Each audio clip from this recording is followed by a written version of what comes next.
Okay, next on the agenda is our favorite time of the day. We will be going into general public comment. I will let the clerk.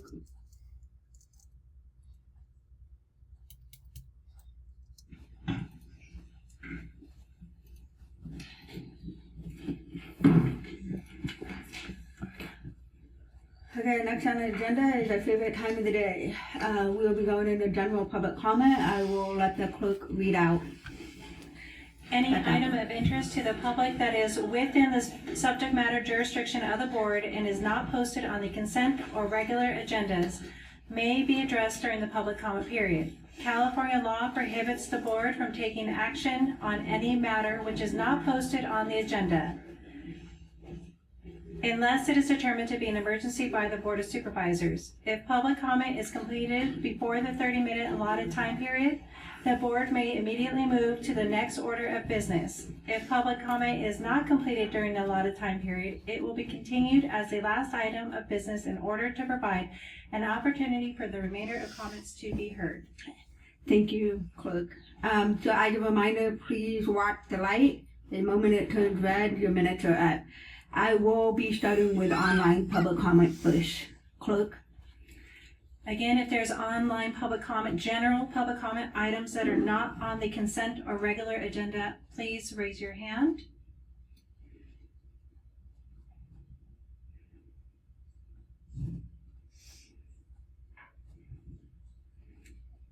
We have no online general public comment. Thank you. I'll move public comment into the room.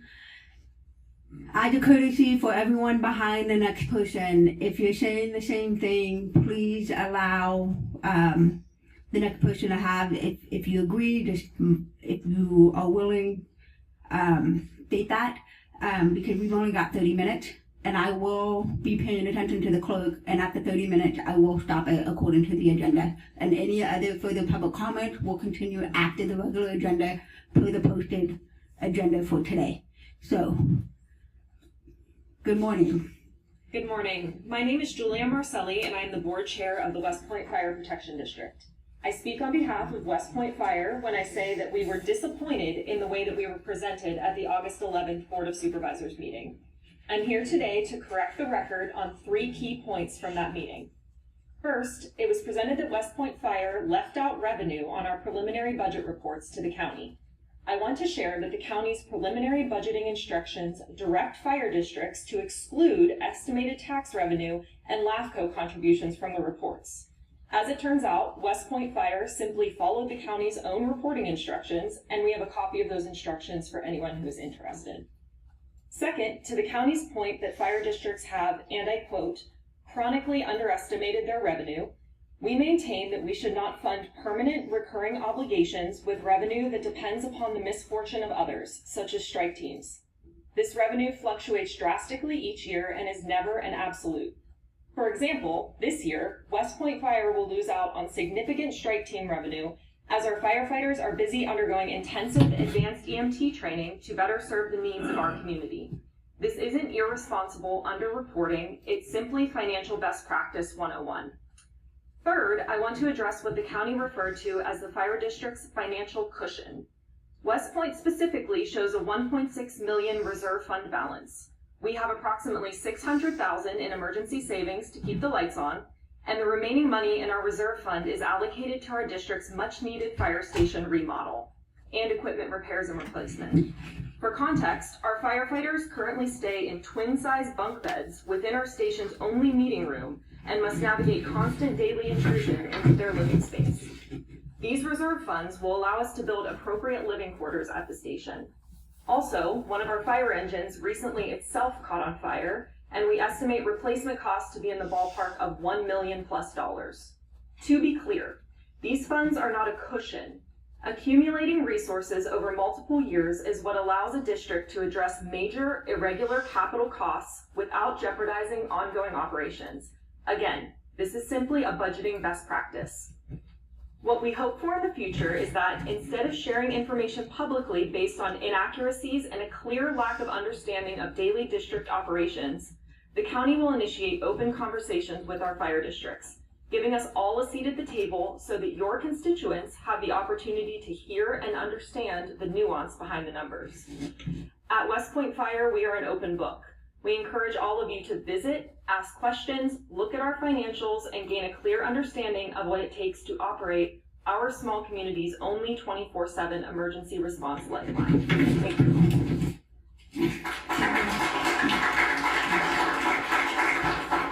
Good morning, Peggy, Flynn, District 2. I'm speaking today about protecting the purpose Calaveras voters approved when they passed Measure A, Stronger Local Fire Protection. Measure A created a 1% local sales tax and requires that its proceeds be placed in a separate Calaveras Local Fire Protection account. The money is restricted for local fire agencies, for staffing, training, equipment, facilities, and most importantly, for improving emergency response capability. The ordinance calls for local agencies to improve the speed of response and the quantity and quality of personnel available in an emergency. But there is a significant protection missing from Measure A. It does not contain an express non-supplantation or maintenance of effort clause. Such a clause would say plainly that Measure A funds must supplement fire protection, not become an excuse for the county to reduce its own historic discretionary funding for local fire agencies. That distinction matters. Measure A's money is legally restricted. The board cannot redirect it to unrelated purposes, yet the board has reduced fire district support through changes to TOT and other discretionary funding, reportedly without meaningful collaboration with or advance notice to the fire chiefs. The result is that local districts are asked to use the new voter-approved fire revenue to absorb losses and other support rather than using it to make the improvements voters expected. Measure A does not expressly prohibit the county's separate budget choices, but that is a loophole. The board should close it. Other California counties, including Sonoma, adopted fire funding measures that expressly prohibit the new tax revenue from supplanting historic local fire support. Calaveras can do the same. Measure A's own amendment section allows the board to amend the ordinance without another election so long as it does not change the tax rate, expand allowable spending, or undermine the measure's purposes. A non-supplantation clause would do none of those things. It would protect the purpose voters approved. There is also an approaching deadline. Measure A requires a county-wide election in 2028 to reauthorize the appropriations limit increase that enables the fire districts in Angels Camp to continue spending Measure A revenues. That election is not optional if Measure A is to continue functioning as intended. The board has time, about 18 months, to act responsibly, meet with fire chiefs and district boards, establish a transparent historic funding baseline, provide public reporting, and adopt a clear rule that Measure A supplements rather than replaces county fire support. If this board will not act, the voters can. A voter initiative can add that protection, and the 2028 GAN limit election provides an obvious opportunity to put those issues directly before the people. This is notice. The public understands the difference between funding fire protection and shifting costs onto fire districts. We will protect our local fire agencies, our volunteers, our families, and our communities. And when each supervisor's seat is up before the voters, we will remember who acted to protect fire funding and who did not. Thank you. Thank you.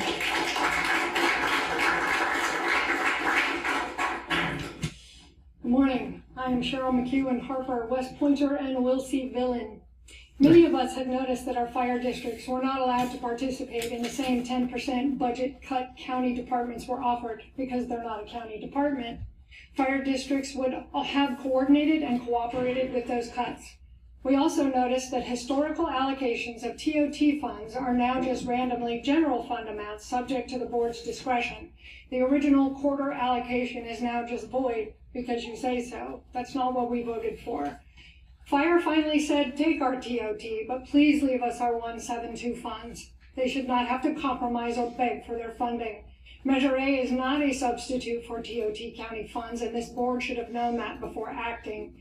It was clear you had no idea what the restrictions on Measure A funds were before you stripped TOT. Knowing this is literally your job.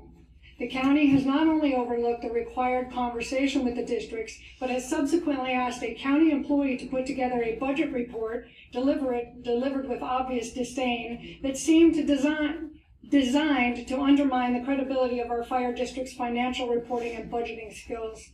As a member of the public, I asked my department why they were accused of not reporting revenue. The West Point Fire Board was very happy to have me at the meeting to hear about this agenda item, as they had planned to discuss it anyway, and they were very happy to answer my questions. The county is not only disrespecting long-standing relationships and changing historical commitments without discussing it, but appears to be attempting to undermine Fire's credibility. Fire has become proactive in their budgeting process, something the board could benefit from learning instead of playing victim and punishing those who are successfully and transparently serving the public. Getting Calaveras out of a reactive position and into a revenue-generating proactive position would solve this problem and more. Supposedly constantly saying no will not get you in trouble, but it will kill this county and it will get your replacement elected. The status quo must end. The Sheriff's Department under Rick DiBasilio had several revenue-driven programs to help their budget. He always said, "I will always get mine, and I'm happy to share some of our TOT with Fire." Where's that attitude now? Are these programs still in place to help the Sheriff's Department? The current "as long as we get ours" attitude is glaring and heartbreaking. Honestly, I'm glad I didn't get elected so I could speak on behalf of the public. It doesn't appear you're able to from your position, and yet it is why you are elected. Fire District always remembers their job is to serve. I think this board has forgotten that is your purpose also, and your first responsibility is the safety to the public. You can start by listening. You work for us. Good morning, my name is Christopher Buttner, publisher of CalaverasWatchdog.com. 2 weeks ago, during public comment, I expressed my concern about the Calaveras Visitors Bureau having accumulated year-end reserves exceeding $500,000 in unspent transient occupancy tax funds for each of the last 4 reported fiscal years.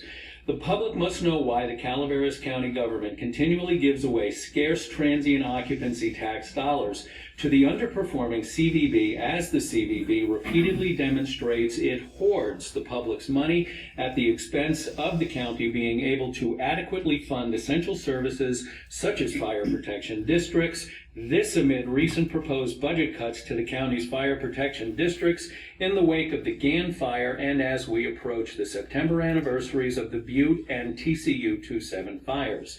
The last public reporting of the CVB's year-end finances on IRS Form 990-2024 corresponds to the fiscal year ending June 30th, 2025, when the CVB held accumulated year-end net assets and fund balances of $518,000 derived from unspent transient occupancy tax allocations. I publicly requested of CEO Hitchcock to obtain the CVB's net assets and fund balance for fiscal year 25-26, ending June 30th, 2026. On September 8th, the Board of Supervisors conducts fiscal year 26-27 county recommended budget hearings, receives a presentation, and directs staff to return on September 22nd with the county budget resolutions, at which time the board votes on a resolution adopting the fiscal year 26-27 county budget.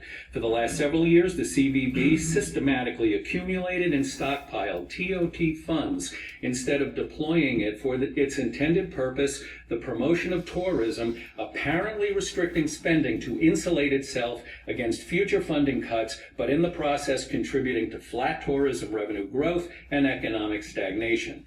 CEO Hitchcock and members of the board, before voting on September 22nd to approve any fiscal year 26-27 TOT funding for the CVB, you owe us an explanation for lax oversight of the CVB's hoarding of public funds from its annual TOT allocations occurring on your watch. You also owe us an explanation for continually providing the CVB with public funding it hoarded while misrepresenting its legal type as a public benefit nonprofit corporation on the July 2023 Agreement for Tourism Promotion, and why the county failed to correct the CVB's misrepresentation until June 2026, despite having been cautioned on August 2023 and repeatedly for 3 years. My name is Christopher Buttner, publisher of CalaverasWatchdog.com.